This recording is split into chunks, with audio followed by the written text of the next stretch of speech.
Good evening America, good morning India. MCN ന്യൂസിലേക്ക് സ്വാഗതം. പ്രധാന വാർത്തകൾ. നൈജീരിയൻ വിമാനാപകടം, 163 പേർ കൊല്ലപ്പെട്ടു. മരണസംഖ്യ ഇനിയും കൂടാൻ സാധ്യത. എലിസബത്ത് രാജ്ഞിയുടെ ഭരണത്തിന് 60 വയസ്സ്. ജലഘോഷയാത്ര വിസ്മയമായി. ചൈനയിൽ വീണ്ടും പോലീസ് നടപടി. ടിയാൻമെൻ വാർഷികാചരണങ്ങൾക്ക് വിലക്ക്. ഞാൻ അരവിന്ദ്. വാർത്തകൾ വിശദമായി. 163 പേരുടെ മരണത്തിനിടയാക്കിയ വിമാന ദുരന്തത്തെക്കുറിച്ച് പൈലറ്റ് മുന്നറിയിപ്പ് നൽകിയിരുന്നതായി അധികൃതർ. മരണസംഖ്യ ഇനിയും കൂടാൻ സാധ്യത. ഞായറാഴ്ച ഉച്ചയ്ക്ക് 3:43 നൈജീരിയയിലെ ജനനിബിഡമായ ലാഗോസിൽ വെച്ച് വിമാനം തകർന്നത്. വിമാനം ഒരു ഇരുനില കെട്ടിടത്തിലേക്ക് ഇടിച്ചിറങ്ങുകയായിരുന്നുവെന്ന് ദൃക്സാക്ഷികൾ അറിയിച്ചു. ദാന എയറിന്റെ ഉടമസ്ഥതയിലുള്ള MD-83 വിമാനമാണ് അപകടത്തിൽപ്പെട്ടത്. വിമാനത്തിൽ 153 യാത്രക്കാരും 10 വിമാന ജോലിക്കാരുമാണ് ഉണ്ടായിരുന്നത്. വിമാനത്തിൽ ഉണ്ടായിരുന്നവരെല്ലാം മരിച്ചതായി അധികൃതർ സ്ഥിരീകരിച്ചു. വിമാനത്തിന്റെ പൈലറ്റ് അമേരിക്കക്കാരനും കോ പൈലറ്റ് ഇന്ത്യക്കാരനുമാണെന്ന് അധികൃതർ പറഞ്ഞു. നൈജീരിയൻ തലസ്ഥാനമായ അബൂജയിൽ നിന്ന് വന്ന വിമാനം മുർത്താല മുഹമ്മദ് ഇന്റർനാഷണൽ എയർപോർട്ടിന് വടക്ക് ഇജു ഇഷാഗയിൽ വെച്ചാണ് തകർന്നത്. അപകടമുണ്ടാവുന്നതിന് മുൻപ് പൈലറ്റ് റേഡിയോയിലൂടെ അപകട സൂചന നൽകിയിരുന്നതായി എയർലൈൻ അധികൃതർ സ്ഥിരീകരിച്ചു. യന്ത്രത്തകരാറാകാം അപകട കാരണമെന്ന് അധികൃതർ അനുമാനിക്കുന്നു. വിമാനം ഇടിച്ചിറങ്ങിയ ഇരുനില കെട്ടിടത്തിൽ അപകട സമയത്ത് എത്ര പേരുണ്ടായിരുന്നെന്ന് ഇതുവരെ കണക്കാക്കാനായിട്ടില്ല. അവധി ദിവസമായതിനാൽ അധികം പേർ ഉണ്ടായിരിക്കാൻ ഇടയില്ലെന്നാണ് അനുമാനിക്കപ്പെടുന്നത്. അപകടത്തിൽ തകർന്ന വിമാനത്തിൽ 6 ചൈനീസ് യാത്രക്കാരുണ്ടായിരുന്നതായി നൈജീരിയയിലെ ചൈനീസ് എംബസി വെളിപ്പെടുത്തി. തിങ്കളാഴ്ച രാവിലെ വരെ രക്ഷാപ്രവർത്തകർ 80 മൃതദേഹങ്ങൾ കണ്ടെടുത്തതായും അതിൽ 10ഓളം പേർ പ്രാദേശികവാസികളാണെന്നും അധികൃതർ അറിയിച്ചു. മരണസംഖ്യ ഇനിയും ഉയരാനാണ് സാധ്യതയെന്ന് നൈജീരിയൻ സിവിൽ ഏവിയേഷൻ അധികൃതർ സൂചിപ്പിച്ചു. അപകടം നടന്ന് മണിക്കൂറുകൾക്കകം വിമാനയാത്രക്കാരുടെ ബന്ധുക്കൾ അപകട സ്ഥലത്ത് എത്തിയിരുന്നെന്നും എന്നാൽ യാത്രക്കാരും തന്നെ ജീവിച്ചിരിപ്പില്ലെന്ന് അധികൃതർ അവരെ അറിയിച്ചെന്നും ദൃക്സാക്ഷികൾ വെളിപ്പെടുത്തുന്നു. പൊട്ടിത്തെറിയുടെ ശബ്ദം കേട്ട് അനേകം പേർ അപകടസ്ഥലത്തേക്ക് തടിച്ചുകൂടിയത് രക്ഷാപ്രവർത്തനങ്ങളെ പ്രതികൂലമായി ബാധിച്ചു. ബലപ്രയോഗത്തിലൂടെ തടിച്ചുകൂടിയ ജനങ്ങളെ പോലീസ് മാറ്റിയതിനു ശേഷമാണ് ആംബുലൻസിനും രക്ഷാപ്രവർത്തനങ്ങൾക്കും അപകടസ്ഥലത്തേക്ക് എത്താൻ കഴിഞ്ഞത്. ദുരന്തത്തെ തുടർന്ന് നൈജീരിയൻ പ്രസിഡന്റ് ഗുഡ്ലക്ക് ജോനാഥൻ അന്വേഷണത്തിന് ഉത്തരവിടുകയും 3 ദിവസത്തെ ദേശീയ ദുഃഖാചരണം ആചരിക്കാൻ ആഹ്വാനം നൽകുകയും ചെയ്തു. ഇന്ത്യൻ ഉടമസ്ഥതയിലുള്ള ദാന എയറിന്റെ അപകടത്തിൽപ്പെട്ട വിമാനത്തിന് 22 വർഷത്തെ പഴക്കമുണ്ട്. അപകടം നടന്നതിന് 3 ദിവസം മുൻപാണ് ഈ വിമാനം സുരക്ഷാ പരിശോധനയ്ക്ക് വിധേയമാക്കിയത്. രാജ്യാധികാരത്തിന്റെ 60 വർഷത്തിന്റെ നിറവിലാണ് ക്വീൻ എലിസബത്ത് II. യുണൈറ്റഡ് കിങ്ഡത്തിന്റെ കിരീടാവകാശിയായി ക്വീൻ എലിസബത്ത് അവരോധിക്കപ്പെട്ടത് 1952 60 വർഷം നീണ്ട രാജ്യഭരണത്തിന്റെ ആഘോഷ ചടങ്ങുകളാണ് UK-യിലും കോമൺവെൽത്ത് രാജ്യങ്ങളിലും. ഒരാഴ്ച നീണ്ടു നിൽക്കുന്നതാണ് ആഘോഷ പരിപാടികൾ.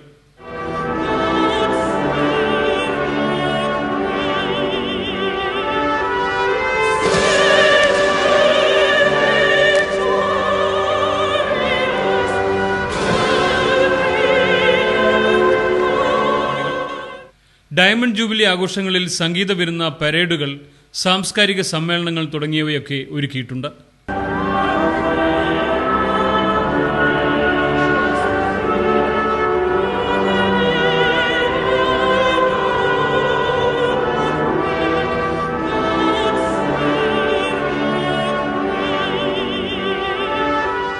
എലിസബത്ത് രാജ്ഞിയുടെ ഭരണകാലം 60 വർഷം നീണ്ടുനിന്നത് തന്നെ ഒരു ചരിത്രമാവുകയാണ്. 1977 silver ജൂബിലിയും 2002 golden ജൂബിലിയും ആഘോഷിച്ചിരുന്നു.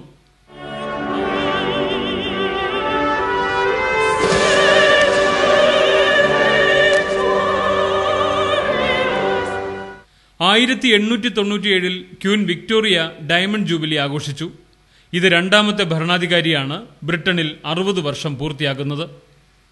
1926 April 21 Elizabeth Alexandra Mary എന്ന എലിസബത്ത് II ജനനം. 54 അംഗ കോമൺവെൽത്ത് രാജ്യങ്ങളുടെ പരമാധികാരി കൂടിയാണ് Elizabeth II. Canada, Australia, India, Pakistan തുടങ്ങി നിരവധി രാജ്യങ്ങൾ കോമൺവെൽത്ത് നിരയിലുണ്ട്. അതുകൊണ്ട് തന്നെ ആഘോഷങ്ങൾ ബ്രിട്ടനിൽ മാത്രം ഒതുങ്ങി നിൽക്കില്ല. ആഘോഷം 5-ാം തീയതി സമാപിക്കും. എലിസബത്ത് രാജ്ഞിയുടെ കിരീടധാരണത്തിന്റെ 60-ാം വാർഷികാഘോഷങ്ങൾ ലോകത്തിന് കാഴ്ചയുടെ പുതിയ വസന്തമൊരുക്കുന്നു. തേംസ് നദിയിലെ വിസ്മയ ഘോഷയാത്ര ചരിത്രമായി മാറി. 350 വർഷത്തെ ചരിത്രത്തിൽ തേംസ് നദി ഇതുപോലെ ഒരു വിസ്മയം ദർശിച്ചിട്ടില്ല. കോമൺവെൽത്ത് രാജ്യങ്ങളുടെ പങ്കാളിത്തത്തോടെ 1000 ബോട്ടുകൾ.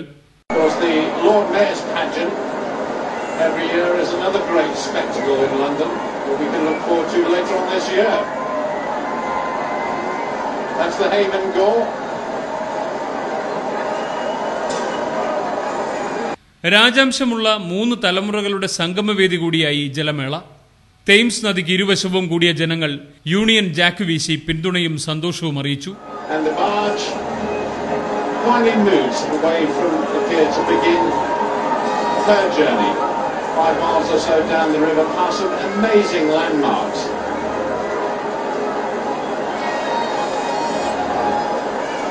രാജകുടുംബാംഗങ്ങളെ വഹിച്ചുകൊണ്ടുള്ള കപ്പലുകൾ, തുഴച്ചിൽ ബോട്ടുകൾ, സംരക്ഷണ സേന, കോമൺവെൽത്ത് പതാകകളുടെ പ്രദർശന നൗക, ചരിത്ര പ്രാധാന്യമുള്ള കപ്പലുകൾ തുടങ്ങി ജലഘോഷയാത്രയിൽ നിരന്നവയെ തരംതിരിച്ചിരുന്നു.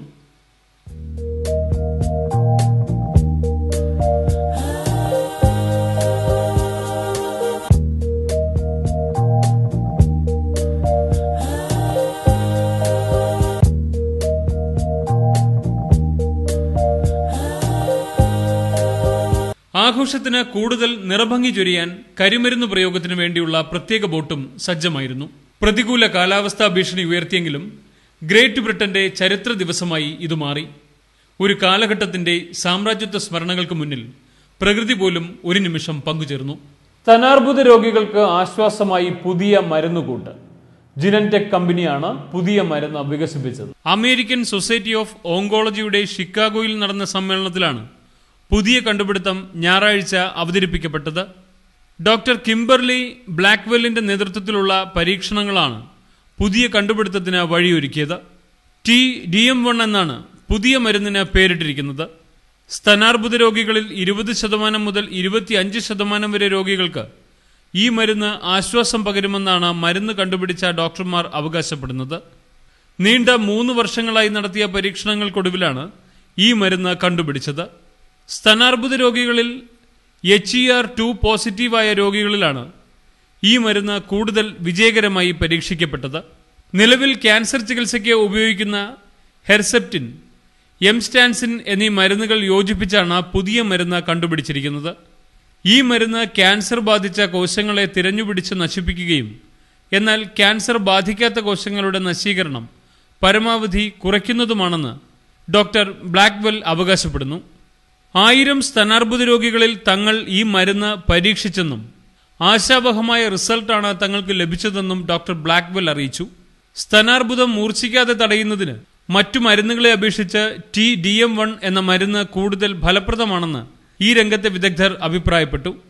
പാർശ്വഫലങ്ങൾ ഇല്ല എന്നതിനാൽ ഈ മരുന്ന് ക്യാൻസർ ചികിത്സയ്ക്ക് ഏറെ ഉപയോഗിക്കപ്പെടുമെന്നാണ് കരുതുന്നതെന്ന് ജോർജ് ടൗൺ യൂണിവേഴ്സിറ്റിയിലെ ലൊംബാർഡി കോംപ്രഹെൻസീവ് ക്യാൻസർ സെന്ററിന്റെ ഡയറക്ടർ ഡോക്ടർ ലൂയിസ് വെയ്നർ പറഞ്ഞു. പുതിയ മരുന്നായ TDM1നെ മാജിക് ബുള്ളറ്റ് എന്നാണ് അദ്ദേഹം വിശേഷിപ്പിച്ചത്. റിസർച്ചിന്റെ ഭാഗമായുള്ള ക്ലിനിക്കൽ ട്രയലിൽ പങ്കെടുക്കുന്ന രോഗികളിൽ മാത്രമേ ഇപ്പോൾ ഈ മരുന്ന് ഉപയോഗിക്കുന്നുള്ളൂ.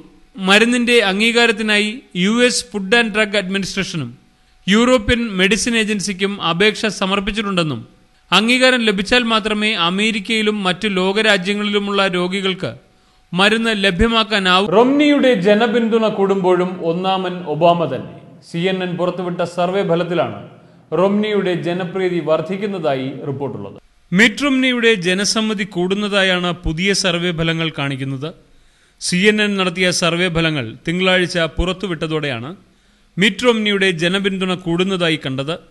ഫെബ്രുവരി മാസത്തിലെ കണക്കുകൾ പ്രകാരം 34% അമേരിക്കക്കാർ മാത്രമാണ് റൊംനിയെ ഇഷ്ടപ്പെട്ടിരുന്നത്.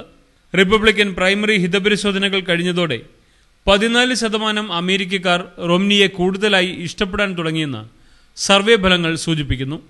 48% അമേരിക്കക്കാരാണ് മിറ്റ് റൊംനി പ്രസിഡന്റായി കാണാൻ ഇപ്പോൾ ആഗ്രഹിക്കുന്നത്. എന്നാൽ ഇപ്പോഴും ജനപ്രീതിയുടെ കാര്യത്തിൽ ഒന്നാം സ്ഥാനം പ്രസിഡന്റ് ഒബാമയ്ക്ക് തന്നെയാണെന്നും സർവേ ഫലങ്ങൾ വ്യക്തമാക്കുന്നു. 56% അമേരിക്കക്കാരാണ് പ്രസിഡന്റ് ഒബാമയെ പിന്തുണയ്ക്കുന്നത്. 42% പേർ സർവേയിൽ ഒബാമയ്ക്കെതിരായ അഭിപ്രായം പ്രകടിപ്പിച്ചിട്ടുണ്ട്. പ്രസിഡന്റ് ഒബാമയുടെ ജനപ്രീതി മാർച്ച് ഏപ്രിൽ മാസങ്ങളിൽ വ്യതിയാനമില്ലാതെ തുടരുന്നതായും സർവേ ഫലങ്ങൾ വ്യക്തമാക്കുന്നു. ചെറുപ്പക്കാരായ അമേരിക്കക്കാരാണ് കൂടുതലായി ഒബാമയെ പിന്തുണയ്ക്കുന്നത്. 30 വയസ്സിൽ താഴെ പ്രായമുള്ള 2 പേരും ഒബാമ പക്ഷക്കാരാണ്. എന്നാൽ 10 ചെറുപ്പക്കാരിൽ 4 പേർ മാത്രമാണ് റൊംനി പക്ഷത്തുള്ളത്. റൊംനിയെ കൂടുതൽ പിന്തുണയ്ക്കുന്നത് മുതിർന്ന പൗരന്മാരാണ്.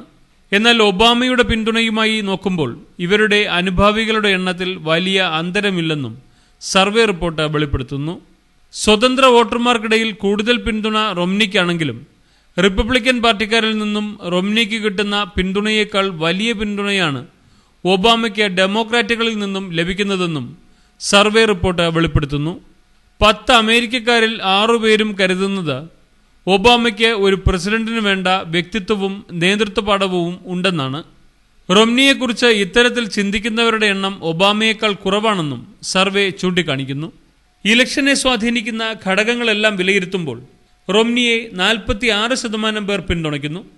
49% ഒബാമയ്ക്ക് അനുകൂലമായിട്ടുള്ളതെന്ന് CNN വെളിപ്പെടുത്തുന്നു. ടിയാൻമെൻ സ്ക്വയർ വാർഷികം ആചരിക്കുന്നത് തടയാൻ ചൈനയിൽ വ്യാപക അറസ്റ്റ്. 100 ആളുകളെയാണ് ചൈനയുടെ വിവിധ ഭാഗങ്ങളിൽ നിന്ന് പോലീസ് അറസ്റ്റ് ചെയ്ത് കരുതൽ തടങ്കലിലാക്കിയത്. 1989 ജനാധിപത്യവാദികളായ വിദ്യാർത്ഥികൾക്ക് നേരെ ചൈനീസ് പട്ടാളം നടത്തിയ വെടിവയ്പ്പിന്റെ വാർഷികാചരണങ്ങൾക്ക് ചൈനയിൽ വിലക്ക്. ജനാധിപത്യം പുനഃസ്ഥാപിക്കുന്നതിനായി ചൈനയിലെ ടിയാൻമെൻ സ്ക്വയറിൽ തടിച്ചുകൂടിയ വിദ്യാർത്ഥികൾക്ക് നേരെയുണ്ടായ വെടിവയ്പ്പിൽ 100 ആളുകളാണ് അന്ന് കൊല്ലപ്പെട്ടത്. അനേകം പേരെ അന്ന് ചൈനീസ് സർക്കാർ അറസ്റ്റ് ചെയ്ത് തുറുങ്കിലടയ്ക്കുകയും ചെയ്തിരുന്നു. അവരിൽ പലരും ഇപ്പോഴും ജയിലിലാണ്. വാർഷികാചരണത്തിലെ വിലക്കിന്റെ ഭാഗമായി നിരവധി പേരെ ചൈനീസ് സർക്കാർ കരുതൽ തടങ്കലിലാക്കുകയും അനേകം പേരെ സൈനിക നിരീക്ഷണ വലയത്തിലാക്കുകയും ചെയ്തു. ടിയാൻമെൻ സ്ക്വയർ പ്രക്ഷോഭത്തിൽ പങ്കെടുത്ത് ജയിലിൽ കഴിയുന്നവരെ മോചിപ്പിക്കാൻ ഞായറാഴ്ച അമേരിക്ക ചൈനയോട് ആവശ്യപ്പെട്ടിരുന്നു. ഇതിനെ തുടർന്ന് ചൈന ശക്തമായ ഭാഷയിൽ തങ്ങളുടെ അതൃപ്തി അറിയിക്കുകയും ചെയ്തു. ടിയാൻമെൻ സ്ക്വയർ വാർഷികമാചരണത്തിൽ നിന്ന് ജനാധിപത്യവാദികളെ തടയാനായി 100 അറസ്റ്റുകളാണ് ചൈനീസ് പോലീസ് നടത്തിയത്. ഏറ്റവും കൂടുതൽ പേരെ അറസ്റ്റ് ചെയ്തത് ബീജിംഗിൽ നിന്നാണ്. ഗുഷാവു പട്ടണത്തിലെ പാർക്കിൽ വാർഷികാചരണങ്ങൾക്ക് ഒത്തുകൂടിയ മുതിർന്ന പൗരന്മാരെ ഒരാഴ്ച മുമ്പ് തന്നെ പോലീസ് അറസ്റ്റ് ചെയ്തിരുന്നു. പ്രക്ഷോഭകാരികൾക്കെതിരെ മാത്രമല്ല ചൈനീസ് സർക്കാരിന്റെ വിലക്ക്. ടിയാൻമെൻ സ്ക്വയർ സംഭവത്തെക്കുറിച്ച് സോഷ്യൽ മീഡിയകളിലുള്ള സെർച്ചുകൾ പോലും ചൈനയിൽ അനുവദനീയമല്ല. 1989 നടന്ന ദാരുണ കൂട്ടക്കൊലയുടെ ഓർമ്മപ്പെടുത്തലുകൾ പോലും ചൈനയിൽ നിരോധിച്ചിരിക്കുകയാണ്. ടിയാൻമെൻ സ്ക്വയർ വെടിവെപ്പിനെ തുടർന്ന് ജയിലുകളിൽ ഇപ്പോഴുള്ളവരാരും വിദ്യാർത്ഥികളല്ല എന്നാണ് ചൈനീസ് സർക്കാരിന്റെ വാദം. അവരൊക്കെ ആയുധം ഉപയോഗിച്ച് പട്ടാളത്തെ ആക്രമിച്ചവരാണെന്നാണ് ഔദ്യോഗിക ഭാഷ്യം. ഇതൊക്കെയാണെങ്കിലും ഹോങ്കോങ്ങിൽ ടിയാൻമെൻ സ്ക്വയർ രക്തസാക്ഷികളെ അനുസ്മരിക്കാൻ ആയിരക്കണക്കിന് ആളുകൾ മാർച്ച് സംഘടിപ്പിച്ചു. ടിയാൻമെൻ സ്ക്വയർ രക്തസാക്ഷികളെ അനുസ്മരിച്ച് മാർച്ച് നടത്തുന്ന ലോകത്തിലെ ഏക ഇടവും ഹോങ്കോങ് തന്നെ.